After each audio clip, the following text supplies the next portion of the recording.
মন্দারমণিতে গত কয়েক বছরে গড়ে ওঠা বেশ কিছু হোটেল রিসর্ট দোকান বেআইনিভাবে গড়ে উঠেছে বলেই প্রশ্ন তুলেছিল জাতীয় পরিবেশ আদালত।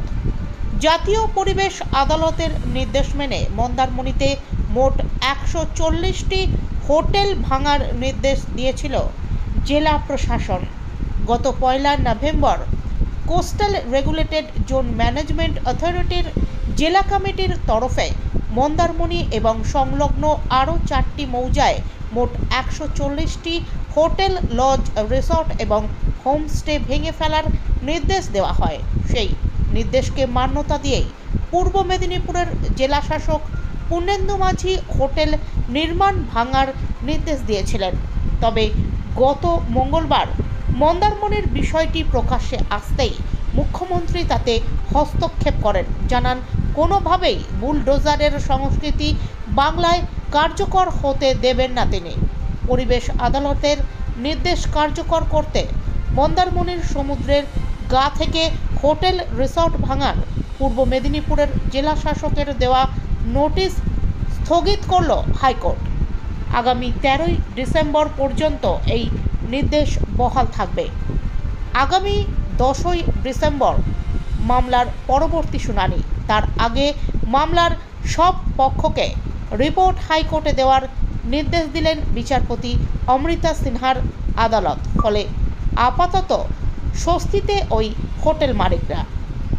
140টা হোটেলকে ভাঙতে বলেছিল, আজকে কলকাতা হাইকোর্টে মাননীয় বিচারপতি অমৃতা সিনহা সেটা স্টে করে দিয়েছে।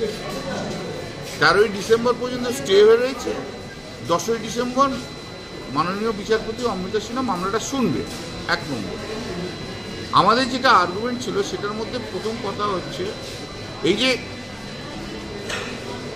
জয়েন্ট কমিটিকে ডিসাইড করতে বলেছিল ট্রাইব্যুনাল তার বিচার করার অধিকারটা কোনো কমিটিকে ডেলিগেট করতে পারে না। কোর্ট কি ডেলিগেট করে দিতে পারে যে না তুমি শুনে নাও? হতে পারে কি? হতে পারে না। যে কাজ যার কাছে আছে তাকেই ডিসাইড করতে হবে। নেক্সট হচ্ছে ট্রাইব্যুনালের ট্রাইব্যুনাল যেটা কনস্টিটিউশন হয়েছিল সেটাই ব্যাড, কারণ ইকুয়াল নাম্বারের মেম্বার থাকা উচিত, সেই মেম্বার ছিল না। চতুর্থ হচ্ছে মোস্ট ইম্পর্টেন্ট, যেটা হচ্ছে আইনে আছে কজ অফ অ্যাকশন হওয়ার 6 মাসের মধ্যে অ্যাপ্লিকেশন করতে হবে ট্রাইব্যুনালের কাছে। এখানে 96 সাল থেকে 2008-9 সাল পর্যন্ত সমস্ত হোটেল তৈরি হয়ে গেছে। সেখানে এখন তুমি 10 বছর 12 বছর পর কি করে মানে অ্যাপ্লিকেশনটাই এন্টারটেন করবে? বেসিক জায়গাটাতেই আমরা বলেছি, জজ সাহেব বলেছেন পুরোটা শুনবে, শুনে জাজমেন্ট দেবে।